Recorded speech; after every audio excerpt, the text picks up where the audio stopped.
Hello student, myself Krishnakant and हम लोग chapter 2 log in to access कर रहे हैं, जिसका हमारा टॉपिक है कुछ database and MS access.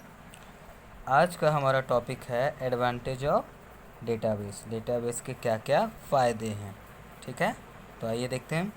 First है हमारा eliminate duplication of database. It reduce data redundancy और डुप्लीकेशन। ये क्या करता है? डाटा के रिडंडेंसी और डुप्लीकेशन को रिड्यूस करता है, ठीक है। डुप्लीकेसी यानी एक तरह का अगर कोई डाटा है ए और कोई डाटा फिर ए है, तो इस तरह के डेटा को हम डुप्लीकेट डेटा कहते हैं, ठीक है। तो इस तरह के डेटा को ये क्या करता है? रिड्यूस करता है, यानी मैनेज करता है। नेक्स्ट है हमारा A DBMS integrates multiple files into a single database file, hence the data is centralized. DBMS क्या करता है? DBMS क्या था हमारा? Database management system. ये क्या करता है? इंटीग्रेट करता है, यानी कि सबको मर्ज करता है, बहुत सारे फाइल को एक सिंगल डेटाबेस फाइल में। जैसे हमारा ABCD 4 फाइल है, ठीक है। सभी एक दूसरे से लिंक है, यानी एक ही डेटा से रिलेटेड है। तो DBMS क्या करेगा? इन सभी फाइल को एक फाइल के अंदर ही क्या करेगा? एक फाइल बना के रखेगा, जिसके कारण क्या होगा? ये सेंट्रलाइज होगा, यानी सारा डेटा हमें कहाँ मिलेगा? एक ही जगह पे मिल जाएगा, ठीक है। नेक्स्ट पॉइंट है हमारा यूजर फ्रेंडली। यूजर फ्रेंडली क्या होता है? Managing data using a DBMS save time and energy since it let's user access, search and retrieve information quickly and effectively, ठीक है। इफ़ेक्टिवली क्या करता है? यूज़र फ्रेंडली यानी कि ये सभी यूज़र के लिए एक जैसा वर्क करता है, चाहे यूज़र कोई भी हो, ये मैटर नहीं करता। ये सभी यूज़र के लिए एक जैसा करता है। कैसे करता है? डेटा को मैनेज करता है, किसके द्वारा? DBMS के द्वारा, जिसके कारण क्या होता है? हमारा टाइम बचता है। यानी जैसे अभी प्रीवियस टॉपिक में हमने देखा था, क्या था कि बहुत सारा डेटा को एक ही डेटाबेस में वो सेंट्रलाइज करता है, जिसके कारण क्या होता है? हमारा टाइम कंज्यूम होगा। यानी हम कोई भी डेटा को देखना चाह रहे हैं तो एक डेटा से ही सब डेटा को जाके देख सकते हैं, ठीक है। इसके लिए इससे क्या फ़ायदा होगा कि हम आसानी से एक्सेस कर सकते हैं। जैसे हमारा ए के अंदर 5 डेटा है, ठीक है। तो हम इन 5 डेटा में किसी भी डेटा को अगर चेक करना चाहते हैं, मान ली थर्ड को चाहते हैं, तो हम एक ही जगह से एक्सेस कर सकते हैं। यानी कि 5A के अंदर जाके हम ये 5 डेटा में किसी को भी डायरेक्टली एक्सेस कर सकते हैं, डायरेक्टली सर्च कर सकते हैं और इन्फॉर्मेशन को आसानी से प्राप्त कर सकते हैं। नेक्स्ट पॉइंट है हमारा डेटा शेयरिंग। डेटा शेयरिंग क्या होता है? DBMS फैसिलिटी एक फैसिलिटी प्रोवाइड करता है। DBMS यूजर को क्या? By allowing them to share and extract data from centralized database as per their requirement।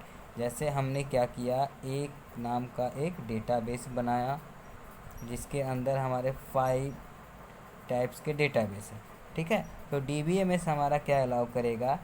In 5 data में हम किसी भी डेटा को अगर शेयर करना चाहते हैं या एक्सट्रैक्ट करना चाहते हैं।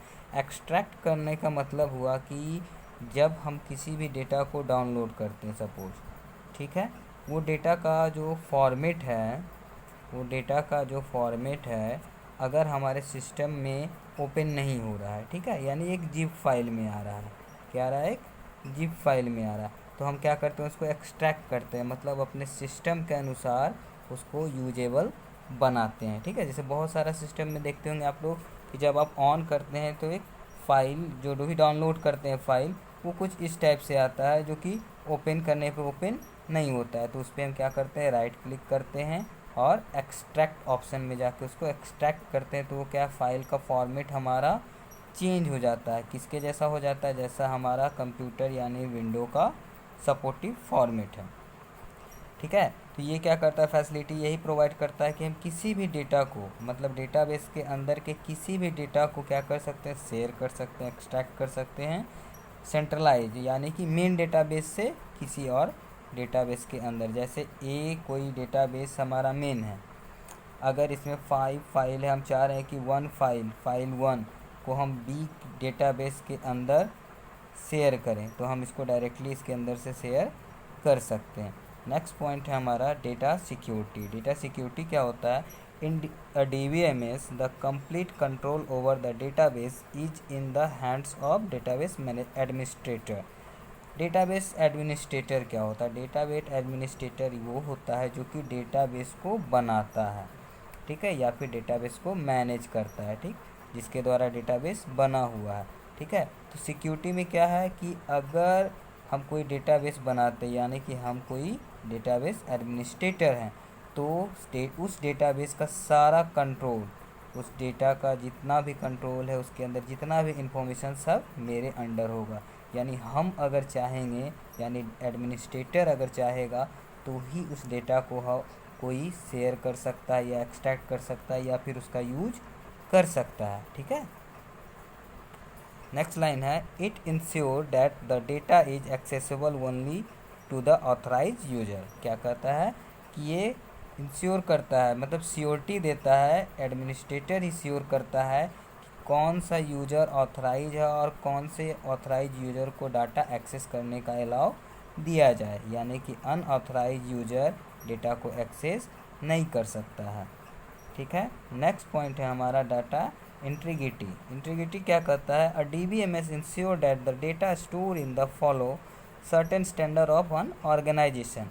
DBMS क्या इंश्योर करता है कि डाटा जो है वो स्टोर किया जाए, क्या, एक स्टैंडर्ड फॉर्म में, यानी कि डेटा को स्टोर करने के लिए एक स्टैंडर्ड फॉर्म का फॉर्मेशन करता है। जैसे कि एग्जांपल दिया हमारा, range of salary in a company, ठीक है।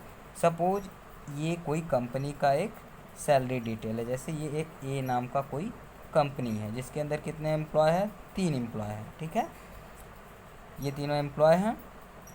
इन तीनों एम्प्लॉय का सैलरी क्या है? अलग अलग है। जैसे कि हमारा एम्प्लॉय 1, 2 और 3, इसका है हमारा 5000, इसका है हमारा 6000 और इसका है हमारा 7000, ठीक है। एक छोटा सा एग्जांपल है। तो ये एम्प्लॉय सभी तो एक ही कंपनी के हैं, यानी ए कोई कंपनी, ए कंपनी के हैं, तो डेटाबेस हमारा किसका बनेगा? ए का बनेगा, ठीक है। तो ए का कोई हम डेटाबेस बना लिए, माने यानी अपने कंपनी का डेटाबेस बना लिए, जिसमें कि यही 3 का हम क्या कर रहे हैं? डाटा इंटीग्रिटी चेक कर रहे हैं। तो इनका अगर हम सैलरी का अगर चेक करते हैं, डाटा इंटीग्रिटी अगर बनाते हैं, तो डाटा इंटीग्रिटी क्या कहता है कि एक ही डेटाबेस के अंदर अलग अलग टाइप के डेटा को अलग अलग तरीके से मैनेज करना with the help of range. Range क्या होता है? जैसे ये 3 आईडी है, इनका स्टार्टिंग कितना है? 5 और मैक्सिमम कितना है? 7000। तो हम एक रेंज बनाते हैं, क्या, 5 to 7, यानी 5000 to 7000 के जो आईडी के जो एम्प्लॉय हैं वो इस सेक्टर में रहेंगे, किसी एक सेक्टर में रहेंगे, ठीक है। तो इससे क्या होगा? एक रेंज बनने से क्या होगा? हमारा एक ही डेटाबेस के अंदर, एक ही टेबल के अंदर सभी एम्प्लॉय आ जाएंगे, पहला चीज़। सेकंड चीज़ क्या होगा?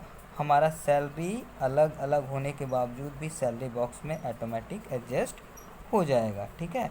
यानी कि अगर हम किसी को सैलरी चेक करना चाह रहे हैं कि हमारा सैलरी क्या है, तो हम एक ही टेबल के अंदर अलग अलग सैलरी को भी चेक कर सकते हैं। यही इंटीग्रिटी के कारण क्या होता है, बड़े बड़े कंपनी में क्या है, एक ही डेटाबेस के अंदर जो है अनेक टाइप के एम्प्लॉय का सैलरी हम मैनेज कर पाते हैं, ठीक है। इस टॉपिक में आई थिंक कोई प्रॉब्लम नहीं हुआ होगा आप लोग को। अगर कोई प्रॉब्लम होता है तो आप लोग कमेंट में कमेंट करके पूछ सकते हैं। Thank you.